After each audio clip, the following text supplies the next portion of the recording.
Today I've got Geoffrey with me. He is a 2-year-old French bulldog, or possibly a cross, and he will soon be looking for his forever home. But right now we have to work on a pretty important behavior that we need to get corrected, which is he is extremely reactive to people that he does not know or has not learned to trust.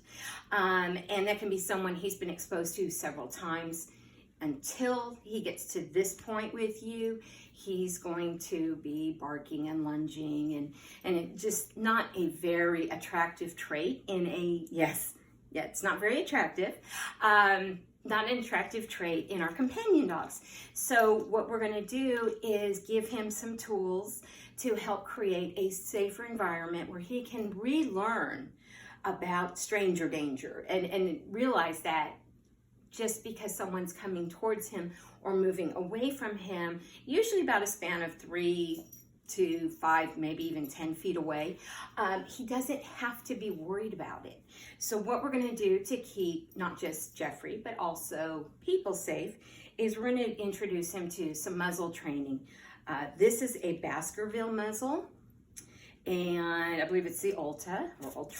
And I love this one because he can have it on him. He can accept small treats, drink water, and pant. So these are great for dogs that are going through a rehabilitative process where you are trying to modify some pretty well ingrained behaviors that could lead to the dog biting. And that's the last thing we want. We don't want any dog, including Geoffrey, to ever feel like his only recourse is to bite. Okay, so what I'm gonna do is I'm gonna reach over here and grab some of his favorite treats and I'm gonna put it in the bottom of, yes, I know you like that, huh? So I'm putting it in the bottom of the muzzle. There we go, now it's in there. So that he will, oh, that one fell through. Okay, let's try another one, hold on, okay. Hey, yeah, that's the only problem with these.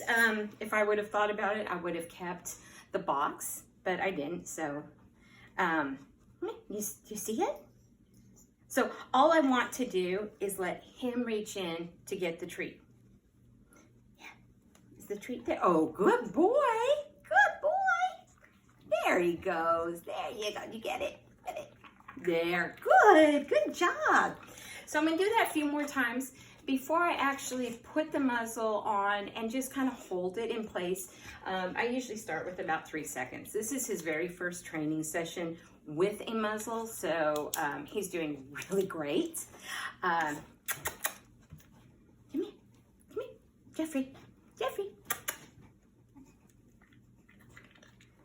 Oh. Can you get it? Oh, good boy. Good boy, yeah. So one of the big problems with the dogs with the shorter snout, of course, is, there goes another one. Hang on, let me get it. Let me get you another one. I got a replacement. Is that the muzzles are generally built for dogs with a snout that is at least 2 inches long. He barely has an inch. And the reason I'm not using a short snout muzzle or a cloth muzzle is because they can't pant. This allows him to pant, he can still bark, he can still growl, so I'm not taking any communicative skills away from him. What you doing? Oh, you're looking for more? There it is. Can you get it? Oh, good boy. So we're gonna have to try this for a couple of days because although I reshaped it, it still may be a little bit too long for him.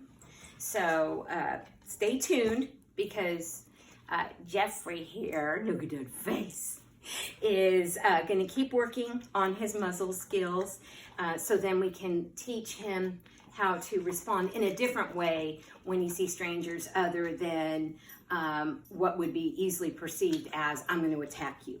Because even though this little guy is not very tall, he has proven that he can jump straight up 5 feet in the air. So for most adults, that's pretty close to face level. And at least for me. I'm short, and so we want to make sure that no one feels threatened and that we can move him towards finding his perfect forever home. So keep Geoffrey in your thoughts and prayers that we can get him all healthy so then he can